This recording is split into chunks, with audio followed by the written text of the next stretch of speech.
This was a it's a disappointing loss. We gave up too many big plays on defense. Had our chances on offense, turned it over a couple of times, but still, though, it's first road game. We're expected to play better. We have to play better, and just the whole attitude when you're on the road, and just how your whole preparation have to be, and knowing this was a two home wins, and then coming out on the road, it was just that we had to have our team better prepared than what we did, and we did. What was the explanation for the fumble recovery, or what they call the lack of? I don't think that hurt us. I mean, it's number one, the ball should have never gotten down there, but we had too many opportunities before that play. Charlie, did you consider going for fourth and 10 the last time you had the ball instead of punting? Yeah, we had 2 timeouts left, and we had the ball down there. We had the 2 timeouts left, and hoping we would get the stop. Then they busted out on the third. We get it to third down, and they busted out of there. Charlie, are you concerned that this team is moving forward, but this defense is going to hold y'all back? I don't think the defense will hold us back, Ryan. We just got to get defensive stops, and we got to make plays on defense. You go back out to start the second half, and we were able to get off the field, and right there late in the fourth quarter, they were able to make some plays. But we do have to get better on defense, and we have to improve.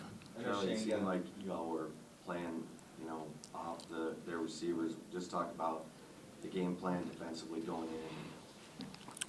Well, we knew we needed a press and, to challenge the receivers, and we didn't do a good job. Even like some of the throws, guys are, busted coverage, guys wide open, down their sideline. Then you look at the one that they threw in the corner against us, the corner route against our defensive back. But you have to challenge guys, and you can't be afraid to walk up on them. I know Shane got knocked out for a few series, but he seemed off all game. What was your thought on how Shane handled that?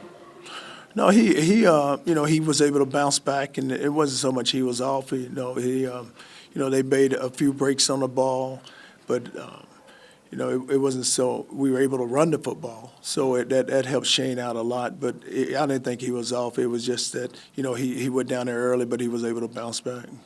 Charlie, do you blame fans for a bad game plan? No, I don't blame no coach. I mean, it's not on him at all. It's the game plan. It's all about executing the game plan. Charlie, what's your biggest concern on defense right now? Well, just getting stops, Bob, and getting off the field. We had our opportunities there on third down too, and we didn't get off. But the long throws, you always want you want to make a team drive the ball on you.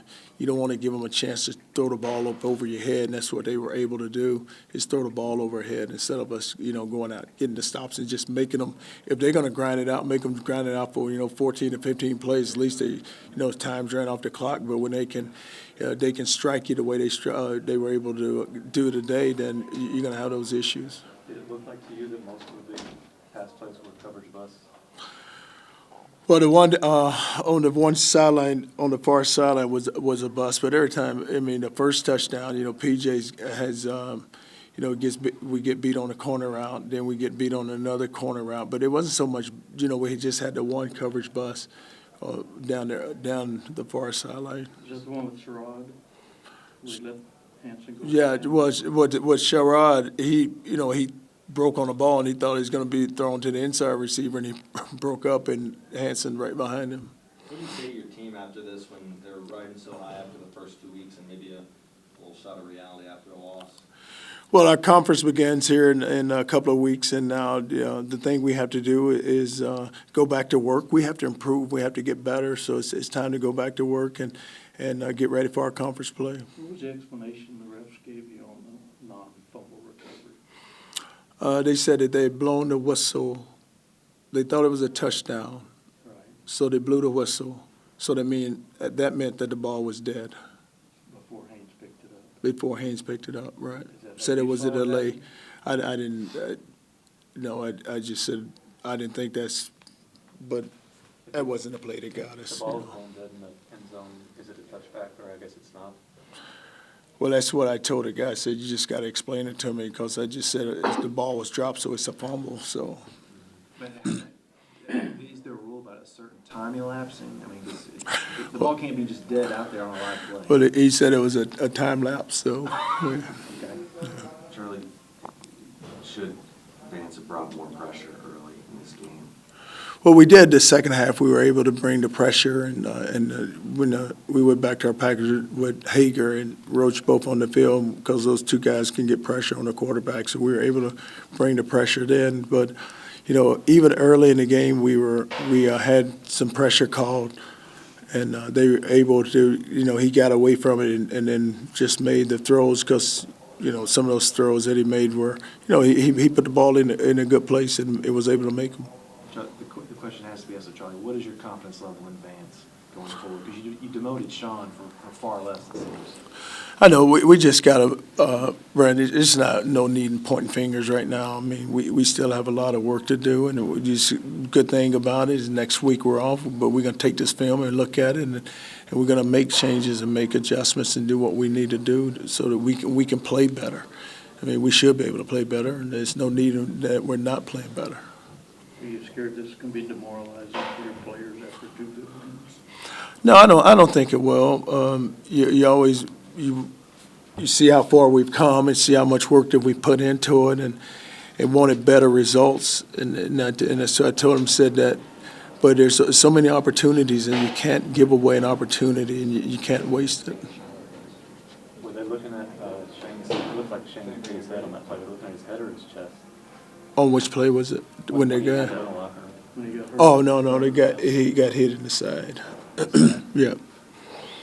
You were satisfied with the offense, I presume? Yeah, if we don't turn it over there, the 2 turnovers, but what we can do on offense, we can match scores. They go score, then we go score, and we have enough weapons where we can get that done. And just, offensively, it's, we got in a rhythm there where we were really moving the ball. Then we kind of hit a lull there, but we were able to drive it there to get the score, the big run by Foreman. And then we're able to get the field goal, but we just got to get stops, and we just got to get stops on defense, get the ball for our If offense. you score 43, you should win. I would like to think you would. Offensively, though, this is exactly how you've drawn it up in your mind, though, right? Pounding, Foreman, and Warren, taking some big throws. Without a doubt, because we can run the football, and then you see Warren and Foreman, how well they run, and then you're able to throw the ball up over the head. We dropped some balls out there, too, which we needed to catch. Kelly, that last offensive drive, was that lack of execution by you guys, or did they just make the plays? No, they came up with some plays there. What they did was they just locked down the receivers and just stayed on top of them. And then Shane tried to scramble out there twice, and then we just actually, if we had just made any ground, I was going to go for it on 4th down. But we just it's 4th and 12 or 4th and 9. I just said, hey, let's punt it and see if we can't go stop them. We had 2 timeouts left. Considering the drops, the turnovers, the penalties, the false starts, was this the sloppiest game you guys have played all season? Well, we scored 43 points, and we haven't had the turnovers, and we haven't had many of the false starts. But we can get better, and we can improve, and then that's what we'll do. And we just got to take this game, and coaches got to be able to look at it and say where's our improvement going to come from, and what we need to do. Coach, early on you were getting all the calls there. You had personal foul calls, they had face mask calls, but then the second half you had a holding penalty that really slowed you down. Instead of driving out, another penalty, both by Shackelford. You can't have those types of things, can you? No, especially on the road, you can't have the penalties. I mean, you think about the one that Shaq got. Foreman had made a long run, probably inside the 10, then that one comes back, and then, we don't get much on 2nd down. On 3rd down, they force us to punt it. And then, we got stopped on another big holding call. So the penalties is what stopped the drives, and then you get a drop ball. We had a holding call on one day, we had a drop ball, and now all of a sudden, you're punting or kicking a field goal. Got time for one last one, then we're gonna bring some Their players pass in. that set up their Coordinators in. winning score. Looked like they had three wides left. Right. They only had 2 DBs over there. Which one, when they went, the guy down the pipe, or which Yeah, one? Away from your your side and on the other side, down to like the two? Looked like they only had two defenders. No, we brought pressure and, we were in 3 deep, so they ran a wheel route. So it was a wheel that, well, we should have had somebody on them. Thanks, All right. guys.